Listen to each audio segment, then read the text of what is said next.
Hi, it's Annette from needlepointers.com. Self-healing cutting mats are essential tools for quilters. However, improper storage can damage your mat. To keep your cutting mats in good condition, it's important to store them flat. I recently moved into a smaller living space. What can you do if you lack flat storage space like me? Here's my solution. I use wooden men's pants hangers to store my mat. I clip the mat to the wooden hanger and hang them in a closet. These hangers are strong enough to hold multiple mats without bending and take up minimal space in a closet.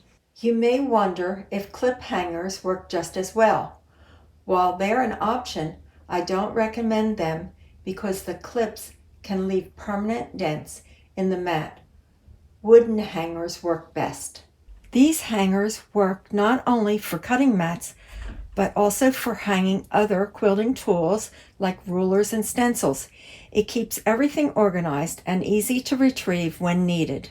By taking proper care of your cutting mat and storing it correctly, you can extend its lifespan and ensure it stays in top condition. Did you find this storage method helpful? If you like this video, hit the like button, share it with friends, and don't forget to subscribe to our channel.